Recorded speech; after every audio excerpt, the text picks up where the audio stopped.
The next question is looking at, well, is it actually sort of possible from an operational readiness standpoint? So the first question is it aligned, I guess, with the strategic objectives of the organization? Are you currently looking at trying to find ways to improve productivity and performance at a lower cost and lower emissions base?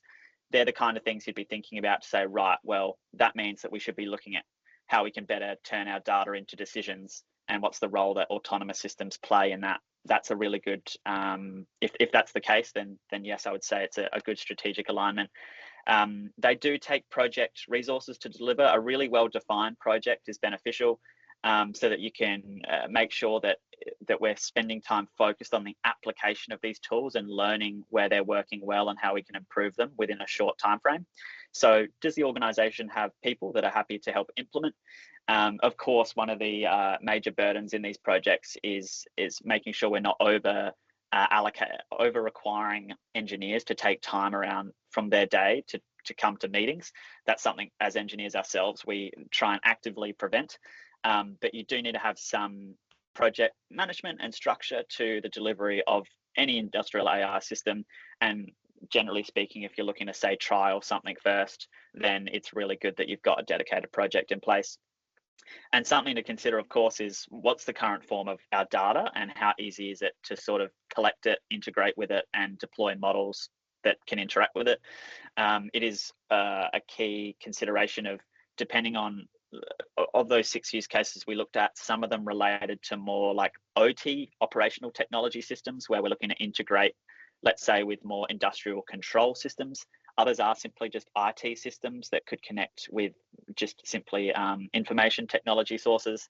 So moral of the story is the use case will impact the infrastructure that you'd need to do these projects. And they're all things that simply get hashed out as projects commence. But generally speaking, if you are in a position where data is at least in some sort of database, data warehouse of some description, that's a good sign that there is the opportunity to at least get started with these projects. And of course, as engineers, thinking worst case scenario all the time, whether you're at work or not, probably. But it's all about assessing risk. What is the risk of introducing autonomous systems into how we work? And how do we leverage them, but not become reliant on them? Or put another way, how do we put them into provide them with boundaries, but not allow them to go outside the boundaries that we want to operate within? And we can do that through risk assessments and risk registers. And so we've made sure that that's a key part of assessing the readiness. Is what are the risks that are posed to a specific operational asset? How do we capture them? But the other one we put in here, and this is quite unique to AI projects, but we should also be considering an opportunity register, which is what other teams or processes would be impacted if we actually are successful in deploying an AI system. It's a new model within that flowchart we looked at earlier. Like, it's fundamentally adjusted the autonomy within the way we get from data to decisions. That could entirely change some processes before or after that. Whatever model was being used before, we might no longer have to do a certain piece of analysis, because that's being done for us now. Another team and us might have been doing two different models that now, with an AI model that generalizes across both disciplines, we've now got a more common ground to work from, and that helps us communicate better and collaborate better. We still need to bring our discipline knowledge and domain experience into turning that generalized insight from an AI system into something that matters. There's still a role for engineers across these teams, of course, but it's more about providing them with just a common language and common insights from the same modeling system being able to be used across different teams. So it's basically an opportunity to think about what are the opportunities that these kind of changes in modeling approach would bring for us. A couple extra considerations for assessing operational readiness are, do you have the right technology partnerships? It's pretty difficult to become a leader or innovator, early adopter of these kind of technologies without partnering with different vendors who specialize in certain capabilities, whether it's technology partners to help with maybe some IoT sensors, or with OT IT connectivity, or in our case for the actual AI capability itself. It's really important to think about how are we building a operation that's partnering with other specializations in this space of advanced capability. And of course, thinking about when is the right time to go after these projects. Is there a budget prepared? Sort of fundamental to doing these projects will be considering how to de-risk and start at a low cost with the deployment of these things, assess whether they work first before making any commitment at a large scale. But there still does need to be consideration for when's the right time and consideration of budget cycles, and setting up the right performance metrics from day one, saying what do we actually want to achieve out of this project? What are we looking to see if the AI systems can help us perform better with? And ultimately, does it align with our future vision? We talked about, strategic alignment on the last slide as well, but where we're going, does this fit in well with either the fact that we're looking to really become either a lower cost operation, or we're trying to really decarbonize our operation and make sure we're being very efficient at detecting and anticipating where we could have emissions impacts to how we're operating? It's really important to just think about becoming more digitalized and autonomous. Is that aligned with where you're going? And if it is, then it comes down to, right, well, these use cases are making sense. That all sounds fairly reasonable. Then it comes to actually implementation and actually the hands-on delivery of AI systems. And we've mapped out some of the key steps that I guess we'd follow from start to finish. If you were, for example, looking to implement these systems, perhaps in a set of steps, I'll very quickly talk through each of these points, and then I'll be able to simplify some of these points as well. But firstly, we want to make sure before we do any AI system, we don't only have those use cases in mind, but we've linked them to a very specific problem in our organization. We have a problem with a certain asset. The maintenance costs are continuously fluctuating and difficult to anticipate, or production or yield from our industrial system is, we think there's a potential for a few percent gain in performance if we just better detect and anticipate what's going to happen. Or there's a dynamic system that we're really not able, with our traditional modeling approaches, we're really struggling to actually link different components together because they're modeling different parts of the system, but not an overarching model. That's where you can be thinking, right, how could an AI model that's cast across it all, just sort of, it is generalized in some regards, but how can that sort of be leveraged to help us solve different problems? We come up with the problem we're trying to solve. And then once we've got a problem in mind of, right, we're going to try and improve the reliability or performance or cost profile on a certain asset, we're going to be looking at this specific asset base. You'll be looking at, right, we now need to represent the performance of the asset for a model to learn from. We need to collect that data and process it and prepare it. We then need to look at what is the role of making sure we have the ability with these machine learning models to get them to learn from whatever we choose. We can give them data from any asset for them to learn from. So how do we make sure that it's physics informed? And there are ways we can manage physics informed machine learning through either the data that we feed in, through the way that we actually get the model to learn, and how it basically gets penalized from the way it calculates loss in the training of a model. We can also make sure that no matter what a machine learning model provides us, it's within a certain tolerance or boundary to what we want it to do.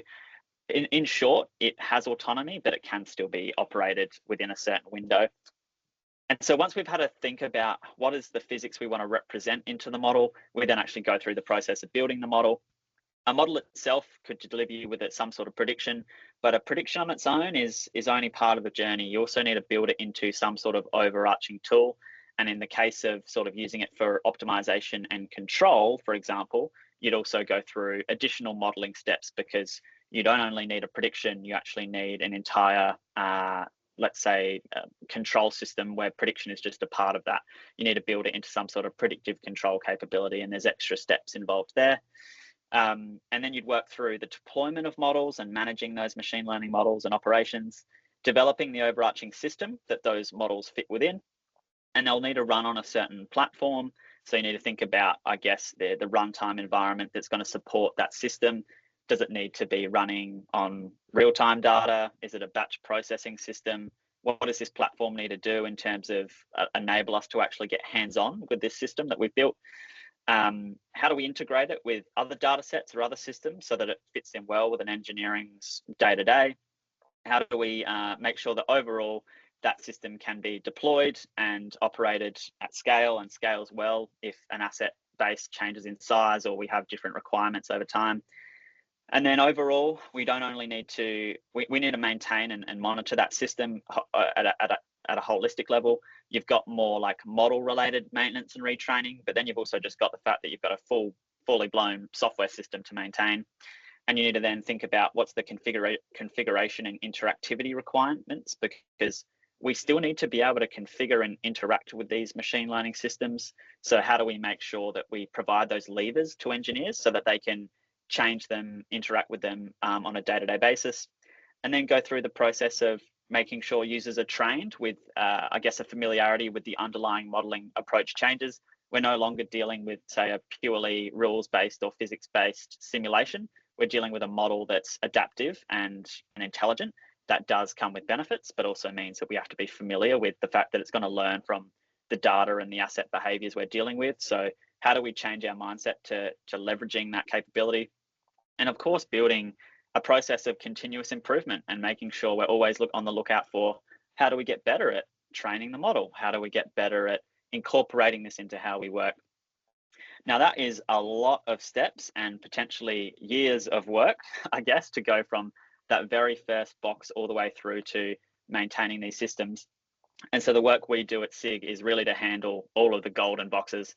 So in terms of delivering AI systems, we offer a platform which has all these AI systems already pre-built, and it basically goes through the steps of enabling a system to handle all these boxes in gold so that we can come to you with basically a customizable framework that if we can customize it to the certain problem or requirement that you have, that we can work through these steps. And there might still be some collaboration and opportunity to refine or tailor the solutions depending on what existing initiatives, what initiatives are existing or in flight. But ultimately, what we're trying to support you with is being aware of some of the complexity with AI and machine learning. But as an engineer, you simply get to use a tool, and that tool has already got the AI and machine learning built into it. So you come along and it's not disruptive to the ways you work. You simply don't have to just do as much analysis, extracting things to CSV to analyze them. You're actually able to get analysis presented to you instead of you having to dig up data and find it yourself. And ultimately what that looks like is, this is I guess an example of what the Nextgeneer platform looks like, but the key takeaway really is that you can look at your existing asset, the trends from your asset, whether it's a processing plant, a well site in oil and gas, or a motorsports car. What you're looking at is the telemetry data that you already look at, maybe in existing tools, but every single data point is being fed through an AI system that's turning those insights simply into recommendations over time. And so all that complexity of the assets being turned into single recommendations on what you should do. And in this case, on this example, on an oil and gas well, it's telling you over time when you should increase or decrease the speed. And that can also be looked at a point in time across all your assets to say, right, in this case, we've got 26 assets and there's a handful of actions being presented here to say, hey, you should look at increasing or decreasing your speed. And what that's trying to do is say, instead of you going through and have to scroll through every single asset or look through every single data point, when you arrive to work, that's already been done for you. So that's the premise of industrial AI, is that we can bring it in to help us better detect, predict, and optimize things. And ultimately, we still need to go to that next step of building that into tools. It still needs to be built into a form that engineers can use within the workflows that they already go through, whether they're looking at monitoring a system, updating a control system, planning some maintenance, looking at how they can better strategize.